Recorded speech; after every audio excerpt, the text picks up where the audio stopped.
Hey lovelies, hey lovelies. If I look a little tired and sleepy, it is because I am a little tired and sleepy.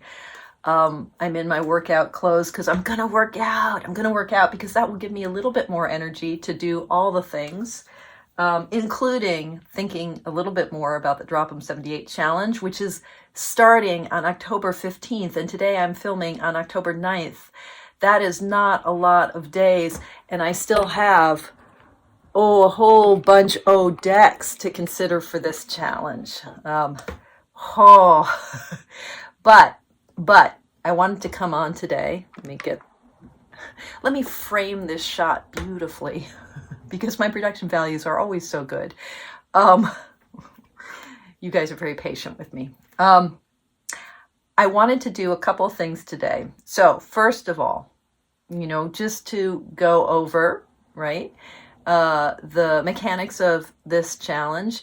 If you are coming new to this channel or to the idea of Dropm78, there is a playlist on YouTube. The link is below. There's information on my website, and I encourage you to join the Mindful Tarot community and to join our community Zooms every month, the third Sunday of the month, right?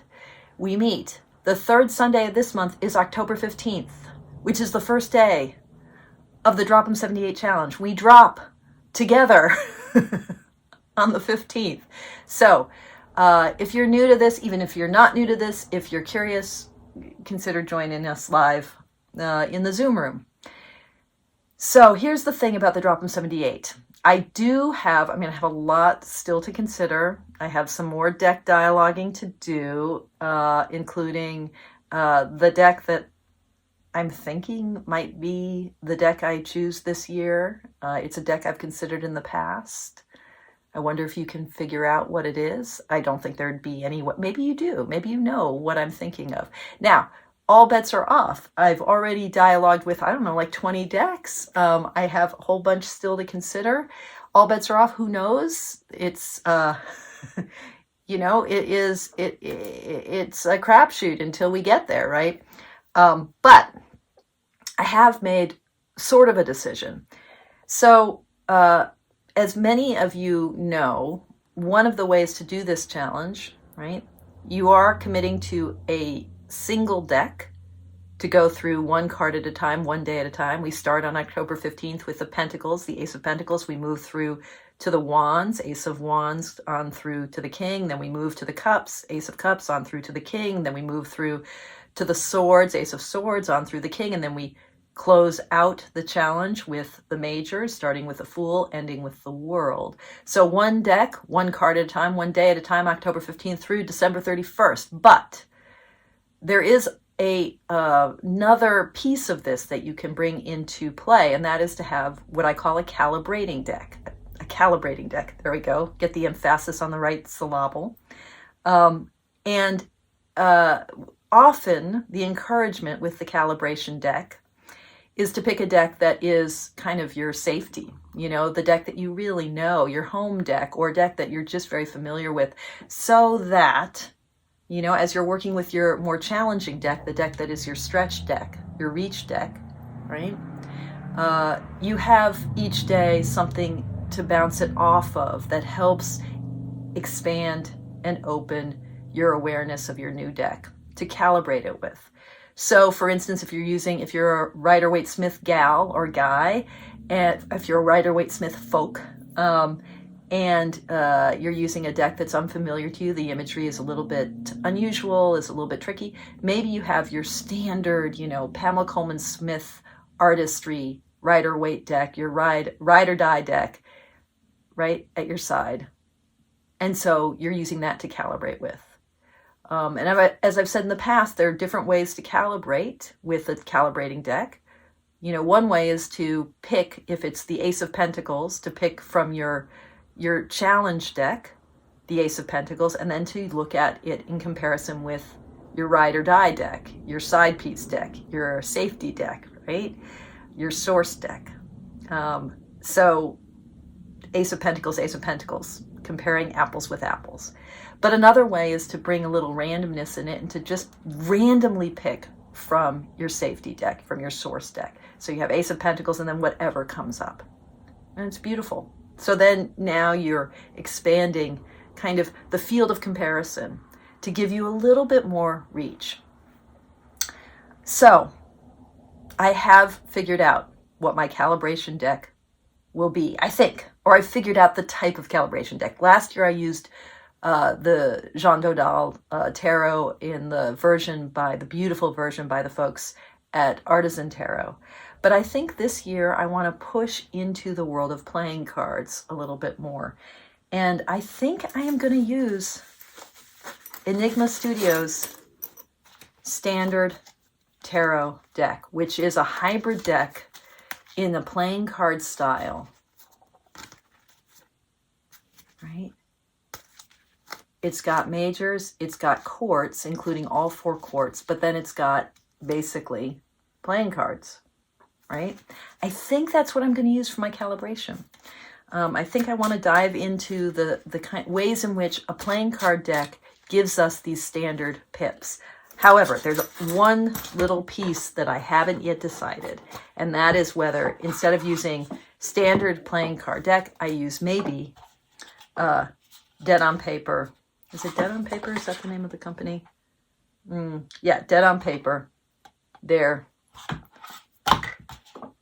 Arcana tarot playing cards, which they're super beautiful. They're a little bit more hybrid-y. Now, I have several hybrid decks. I could also go with Conrad Stain's Hermit's Hybrid, which is a great deck. But I think I'm dropping cards everywhere. I think I want to use one of these really playing card style playing card decks. I also may just go with a playing card deck. I am waiting for, now I can't remember the name of it. For Artisan Tarot's new release, is it the Paris Poker deck? I'll see if I can look that up and drop in the title below. I'm waiting on my copy of that, which is just a playing card deck, I think. I don't know a lot about it. I might end up using that. But I think my decision is, the details still are in flux. The drum roll, please. Calibration deck will be a playing card deck or a hybrid, like standard playing card or Arcana playing card tarot deck. A decision has been made. You heard it here first. The other thing I want to say in this little video is I need your help. I need your help for everything, but I need your help in a very specific way this morning.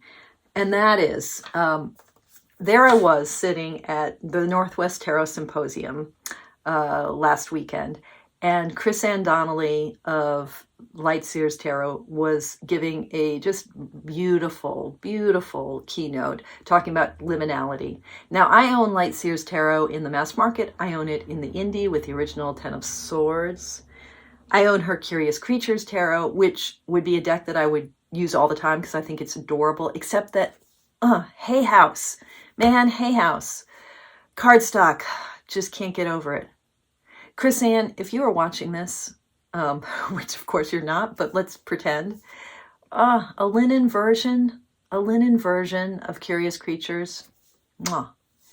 Anyway, the one deck of Chris Ann's that I don't have that I've considered buying in the past is the Muse Tarot. And I don't have it because I missed it in the indie version and Hay House. Okay? But I'm sitting there watching her talk about her artistic process, watching her talk about the Muse Tarot, seeing all of its images online on the PowerPoint. And I thought, I need this deck. So me being who I am, I'm like, can I find it, right? And I found it. I found a copy of it. A Tarot tribe member, Fiola in Iceland, had a copy, was willing to part with it for a reasonable price, and sent it to me from Iceland. And it arrived on Saturday, like less than a week after she sent it. I don't know how that's possible. With the book.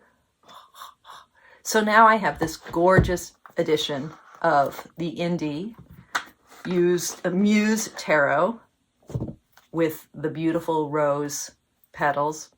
It still almost has new tarot smell. It's gorgeous. I have not worked with it, and I need to dialogue with it. I don't think I'm going to want to use it for the challenge, but I don't know. Now, I need your help. What deck or decks should I dialogue this beauty